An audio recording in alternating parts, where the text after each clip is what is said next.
The Greek historian Herodotus once claimed that the Egyptian labyrinth surpassed even the pyramids. He wrote, "I have seen it with my own eyes. If one were to assemble all the buildings of the Greeks, they could not compare to this single structure. Even the pyramids pale in comparison." He described a sprawling megastructure of 3,000 rooms, half of them hidden deep underground. Today, at the site of Hawara, only a desolate field of scorched earth and limestone fragments remains. Where did the greatest engineering feat of antiquity vanish? And was the labyrinth of Knossos merely a lair for a monster, or was it history's first prototype of a smart building with a security system that was impossible to breach? Today, we are stripping away the mysticism. We will analyze these labyrinths as highly sophisticated logistical and fortificatory installations.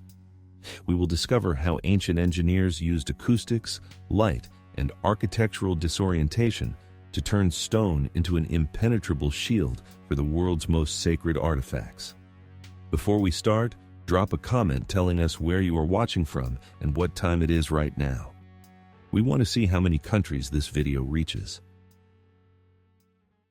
80 kilometers south of Cairo, at the entrance to the Fayum Oasis, stands the pyramid of Amenemhat III. But the main attraction here was never the pyramid itself. Directly in front of it stood what ancient authors called the labyrinth. Strabo and Pliny the Elder confirmed Herodotus's accounts. This was a colossal administrative and religious machine. Why build 3,000 rooms? From an engineering standpoint, this is a system of redundant duplication. The labyrinth was designed as a passive defense mechanism against unauthorized access. The corridors were built on the principle of false hierarchies.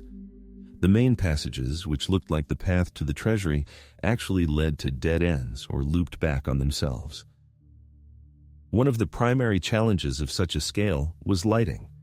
Inside 3,000 rooms, torches would quickly consume the oxygen and coat the reliefs in soot. The engineers of Hawara utilized a system of light wells.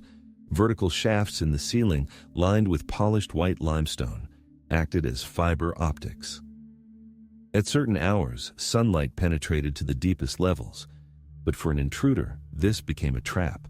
The sharp transitions from blinding light to absolute darkness caused an effect known as flicker vertigo, stripping the thief of their spatial orientation. For a long time, it was believed that the labyrinth was completely dismantled for building materials during the Ptolemaic era.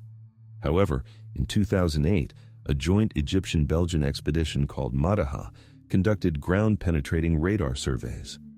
The results shocked the scientific world. Beneath the layer of sand and silt, they discovered a giant grid of walls several meters thick, extending deep into the ground. The instruments confirmed. Beneath Hawara lies a massive two-level complex that is yet to be excavated due to high groundwater levels. What is hidden within these 15,000 square meters of stone that Herodotus called a superhuman labor? Let's travel to Crete. The labyrinth of the Minotaur in Knossos is widely considered a myth, but if we look at the plan of the Palace of Knossos, we see not chaos but highly complex multi-level logistics. Sir Arthur Evans, who excavated Knossos, was stunned by the lack of symmetry. The palace grew inward and upward rather than outward. It contained over 1,300 rooms connected by a tangled network of stairs and light wells. This was the world's first high-density development system. The Minoan engineers created a system of tapered terracotta pipes. The water inside them spiraled into a vortex, preventing the accumulation of sand and silt. This self-cleaning pipe technology was only rediscovered by humanity 2 millennia later. The light wells in Knossos served not only for illumination, but also for ventilation. The temperature difference between the lower shaded floors and the upper terraces created a draft, ensuring a constant flow of fresh sea air even on the hottest days. Perhaps the labyrinth was not a prison for a monster. It was an architectural form of control. In Knossos, living quarters, workshops, and massive storage magazines were separated so that a stranger physically could not move from one zone to another without a map. The myth of the Minotaur might have been an information veil, a legend created to deter uninvited guests from entering state repositories. Many researchers suggest the true labyrinth was located in the Gorton Caves, a massive network of man-made tunnels where any attempt to find an exit without a guide is doomed to failure. Ancient engineers masterfully used physics for disorientation. In both the Egyptian and Cretan labyrinths, acoustics played a critical role. The use of hard stones like granite and basalt allowed for the creation of whispering gallery zones. Due to mathematically calculated wall curvatures, the sound of an intruder's footsteps could be amplified and transmitted to a central observation post, while the intruder themselves heard only chaotic echoes, unable to determine their source. This was a form of psychological warfare. The architecture made the person feel as though the walls were watching them. As with the megalithic structures we analyzed previously, the precision of the block fitting in these labyrinths is staggering.